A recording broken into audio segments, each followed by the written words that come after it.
Magbabangayan na sila sa loob ng Kongreso, guys. Oo, ano ba nangyari? Ito kasi, 'di ba nung nakaraan nitong January, si Pulong may pinost sa kanyang Facebook page. Ano sinabi niya? Binawasan daw siya ng budget. Oo, tinapesan daw siya ng budget. Ang sabi niya, 2 billion daw ang binawas sa kanya. At ang tinira daw ay 500 million na lang. Ayun ang sinabi niya. Tapos,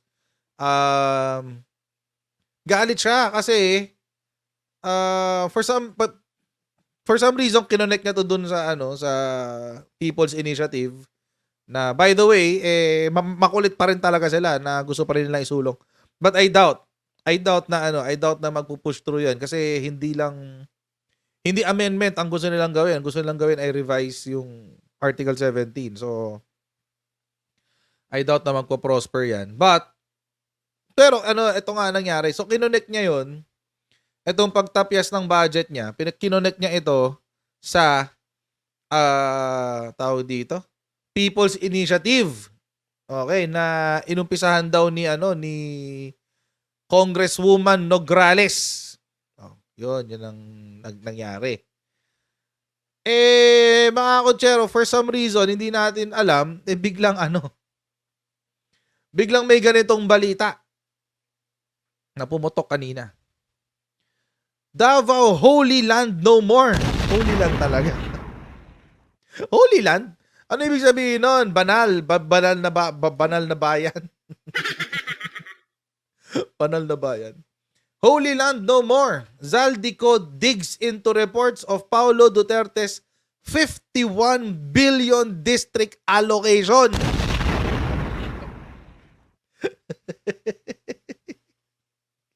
Nagreklamo sa 2 billion. Yun pala, may nakakuha na ng 51.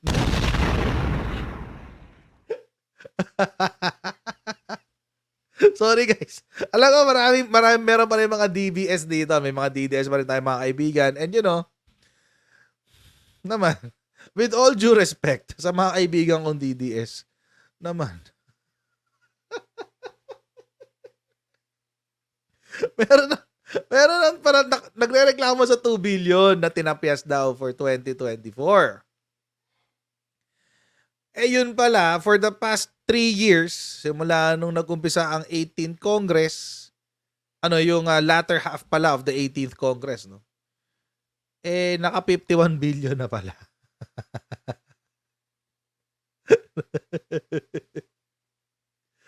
Ay, naka. Well, basahin natin. Ang sabi, okay, so bago tayo magpatuloy sa ating next topic, tayo muna magbibigay po guys sa kaibigan natin sa Sendwave! Ayan. So kung kayo po ay nasa US, UK, Canada, Italy, France, Spain, Ireland, and Belgium, ay pwede na po kayo magpadala ng inyong mga remittances sa Pilipinas gamit po ang Sendwave. Ayan. Gagawin nyo lang i-download ng Sendwave app, gawa kayo ng account, ilagay nyo ba ang account details sa dyan. At pwede na kayo magpadala sa GCash, sa mga bangko at iba't ibang mga pawn shops. At kapag ginamit nyo pa kayong promo code na Coach-Charity, makakuha na karagdagan $20 free credit na pwede idagdag sa pampadala sa inyong mga minamahal sa buhay. Yan. Kaya mga Coachero, gamitin si Sendwave for all of your remittance needs. Okay. House Committee on Appropriations Chairperson and ako, Bicol Party List Representative Elizalde Co, said he is verifying reports. So, chine-check pa raw niya na may balita na may 51 billion na na-allocate sa District of Davao City kay Paulo Duterte, Representative Paulo Duterte, noong panahon ng kanyang ama.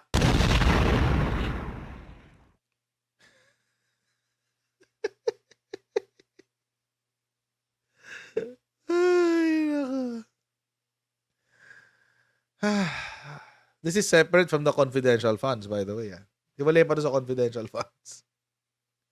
Saan kaya ginastos to?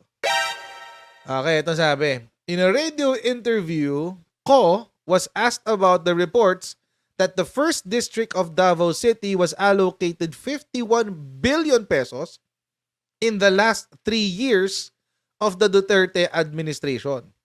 This is This is so much, yung 51 billion. Wala pa akong hawak na dokumento pero pinapahanap ko na po ito. Mukhang 99% itong 51 billion. Mukhang totoo po yan. Ano naman tayo sa mukha eh.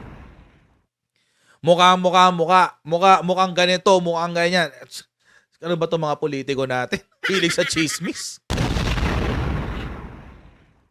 Hilig sa chismis, guys. But anyway, sige, let's give Duterte the benefit of the doubt. O sabihin natin di totoo. Kasi hindi pa naman daw siya sure. Pero 99% sure siya. Mamaya papanood natin yung interview. Pero yung ano lang, yung snippet lang ng interview. Yung parte lang na yun. Ito pa sabi. Sa bagay, nung 18th Congress ay naririnig ko na yan. O, ito, kwento na ni Saldi ko to. Oo. Nung 18th Congress daw ay naririnig ko na yan na napakalaking pondo ang na-release sa South, sa Mindanao. Especially Davao, tawag dyan Holy Land. Holy Land pala yung Davao. Hindi kaya dahil nandun si Kibuloy. Nandun yung Son of God.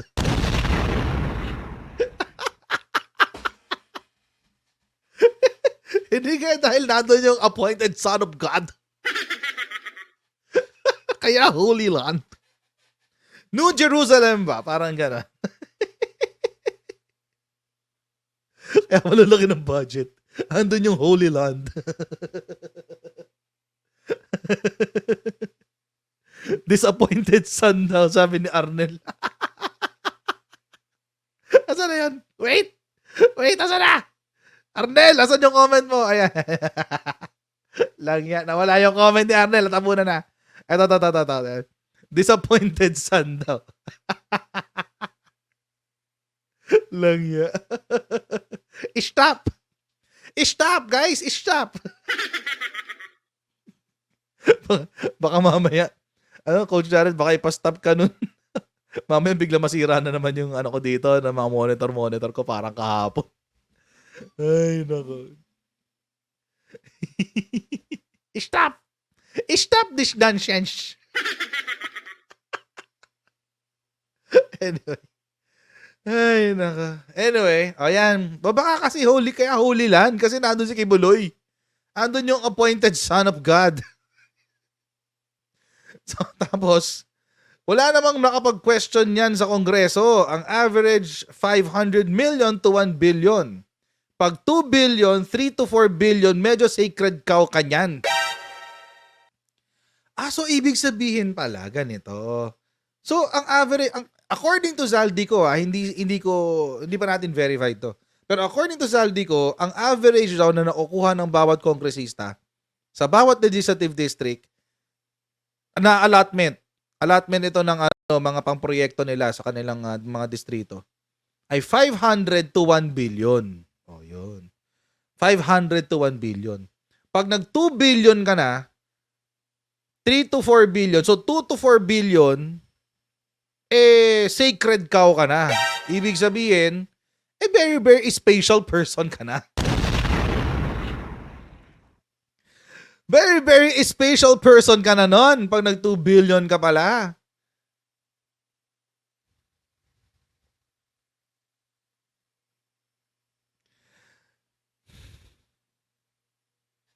So nasanay lang pala sa 2 billion.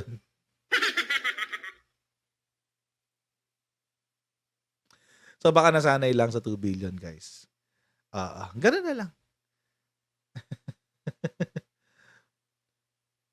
Grabe, 2 billion ang ginastos, guys. Hindi, 51 billion, no? 51 billion in total, pero binaha recently.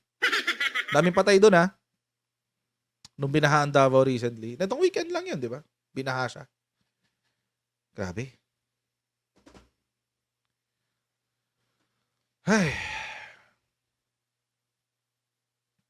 So, ito na nga. Tapos, kinuwento na rin nila yung sinabi ni Pulong.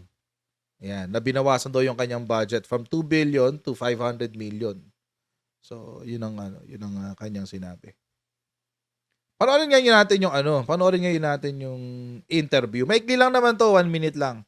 1 minutes lang. Panoorin natin. Kasi, di ba? I I think this deserves some looking into. Diba? Panoorin natin to. Pilipinas, tumanggap ng 51 billion pesos na alokasyon si Congressman Pulong Duterte sa huling 3 taon ng Duterte administration. Yan ang sinabi sa DZOH ni House Appropriations Committee Chairperson at ako Bicol, Congressman Elizalde Co, batay sa pakikipag-ugnayan niya sa Department of Budget and Management at Department of Public Works and Highways. Ayon kay Congressman Co, very historical ang sobrang paglobo ng pondo sa unang distrito ng Davao City. Dokumento na lang umano ang kanyang hinihintay mula sa DBM at DPWH. Pero kinumpirma na umano ito ng mga kagawaran sa kanya.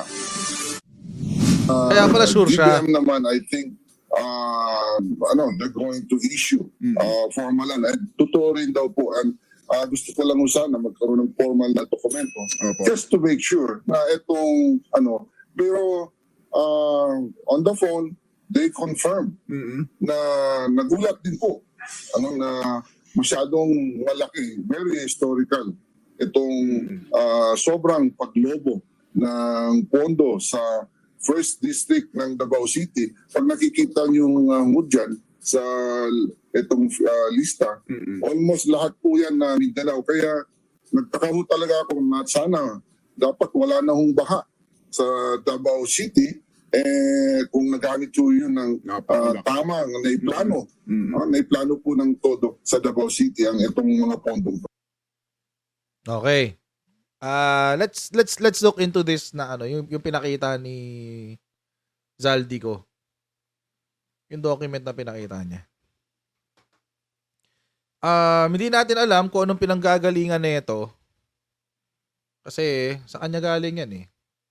Kay Zaldico yan galing eh. Pero makikita natin dito na ano kaya itong mga amount na to, no?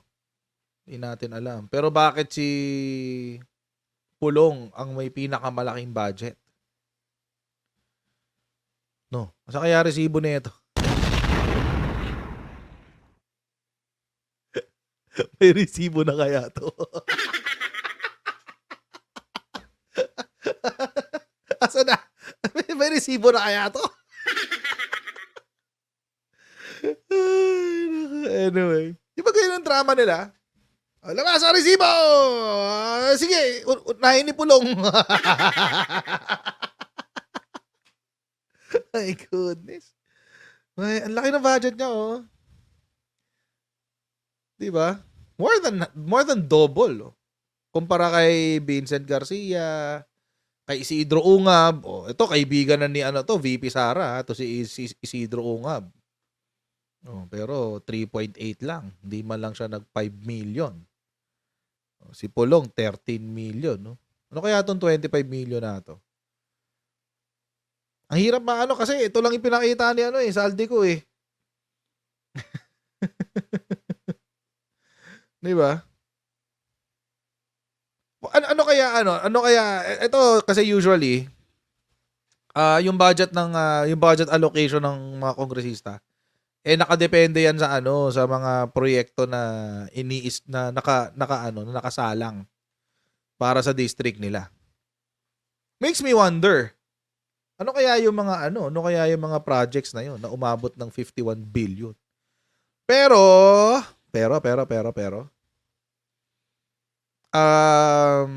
sinabi niya kasi kanina, sinabi ni Zaldico, DPWH kasama.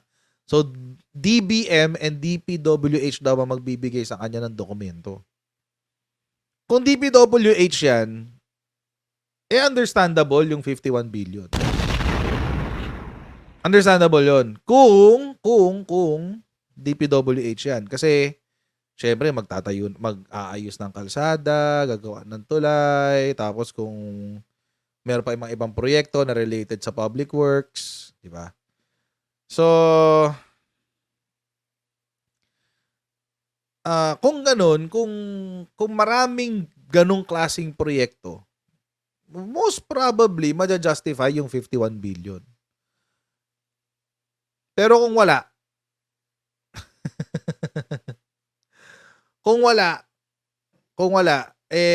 doon mahihirapan.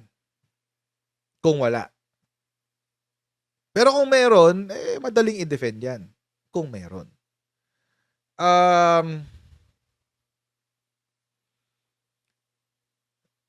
It's just interesting for me, mga kotsero, na they're now going, yung mga magkakalaban ngayon sa politika, na nung una akala ko ang maglalaban is Uniteam versus Dilawan. But it seems, because of the personal interests of many actors, not just one, marami may mga personal na interest dyan. Okay? It's not just Martin Romualdez or GMA or whoever. Marami sila. Because of their personal interests, sila na ngayon ang nagbabangayan. Diba? So, pero revelation, para sa akin ito revelation to para sa akin. Yung kapag ikaw ay nabigyan na ng 2 to 4 billion, ano yan? Special ka na yan. You are my special ka na. Sa mga mahilig sa anime, maiintindihan nyo ako. Pag sinabi ng pag binigyan ka ng 2 to 4 billion, you are my special ang peg. Ganun na siya. You are my special. Gaganon ka na nun. Pero, pag regular ka lang, pag ordinaryo ka lang na kongresista, 500 to 1 billion, okay na yun. Sapat na sa'yo yan.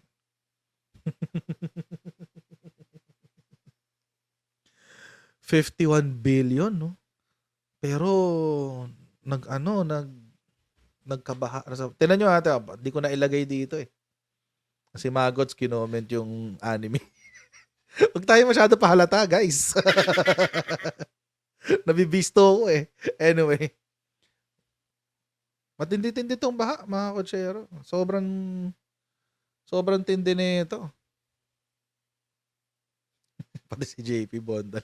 Alam niyo na. Alam niyo na yan. Sa mga nakakaintindi, alam niyo na.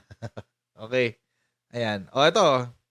1,800 displaced due to Davao floods. Hindi lang ako sigurado kung ito ay sa Davao City. I think this is sa region, sa buong region. Okay. So Davao de Oro, Davao Oriental, Davao del Norte. Nasa gitna lang. Nasa gitna ng lahat ng yun yung Davao City. Nagdo-domain expansion ba? Ganyan. Sa mga nakakaintindi. Pasensya na sa mga hindi nakakaintindi pero alam niyo ibig sabihin nito. Namaya blue eyes na rin ako.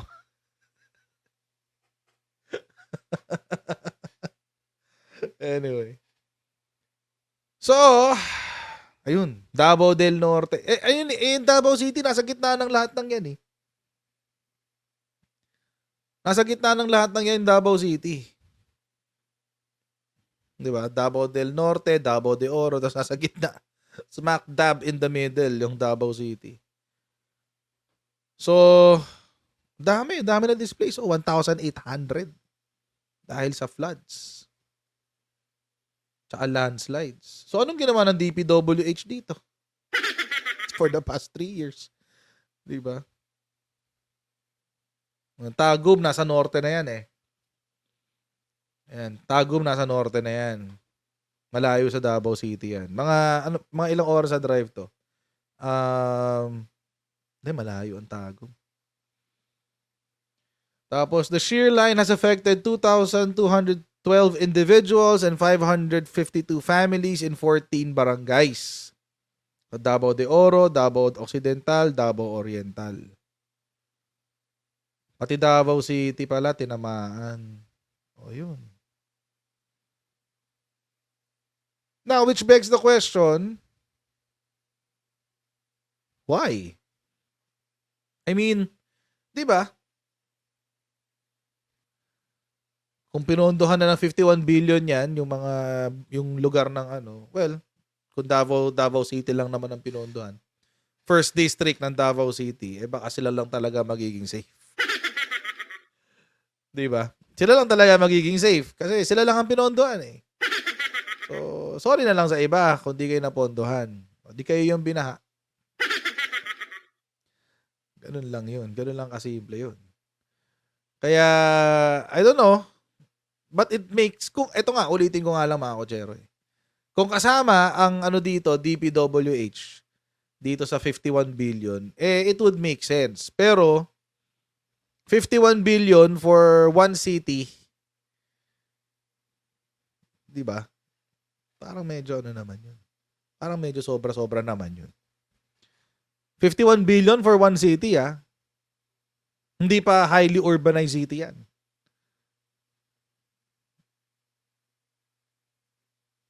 So, let's see. Again, kung DPWH yan, madali ma-justify yan. Pero kung iba-ibang ano, ibang mga bagay-bagay, mahirapan. Pero ako, on a personal note, mukhang ano lang yan. Mukhang continuation lang yan ng ano, ng mga political drama na nagaganap sa ano, sa gitna ng magkakaaway ngayon sa Kongreso. Highly urbanized na ang Davao? Okay. HUC na pala ang Davao City. Wow, talaga. Di deserve na nga nila yung 51 billion. O kung ganun, let's just wait for the development. Di ba? Budget sa isang district lang yan, sabi ni Nilda Galvez. Yun nga yung ano 51 billion sa isang district, legislative district. Tatlo yan. Hati yan sa tatlo . Hati yan sa tatlo. Si Ungab, si Alvarez, tsaka si Duterte. Tatlo yan . So, good luck. Dito pa lang naman sa pinakita ni Saldi ko . Ang laki ng discrepancies. Ano ba yun? Pakita ko ulit. Ang laki ng discrepancy . Doble. Triple pa nga . More than 3 times pa yan kay kay Isidro Ungab . Laki . Tas more than double kay kay Garcia. Hindi, Garcia pala dito. Davao del Norte pala si Alvarez. Garcia. Laki na sa Davao. Laki na sa Davao, first district. So,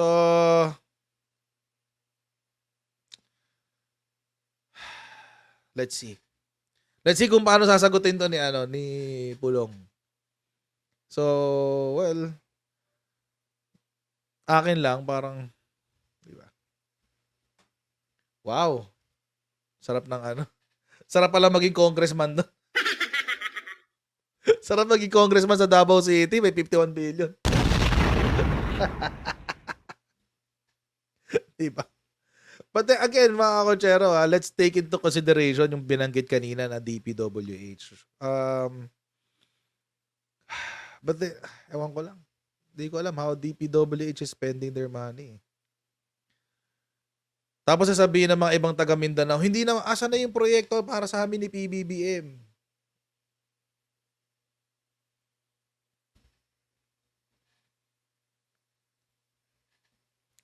Tanong nyo sa mga representante nyo. Sila pala ang nag-a-allot ng mga budget para sa inyo. So, tanong nyo sa kanila. Ay, nako.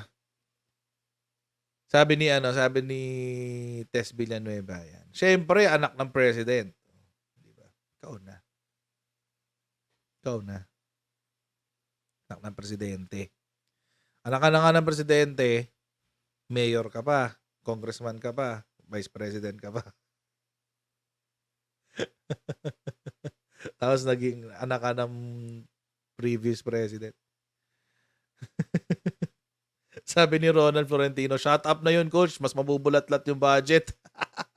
Posible yan. Posible mangyari yan. Pero let's see. Baka mag-ingay si Senator Amy.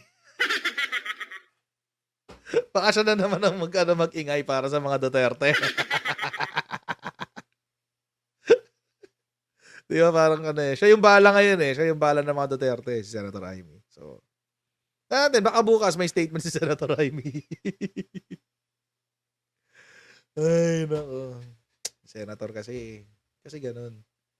Yan tuloy, masyadong na-associate. Not in a good way. Yung masaklap dito, alam niyo mga kotsero.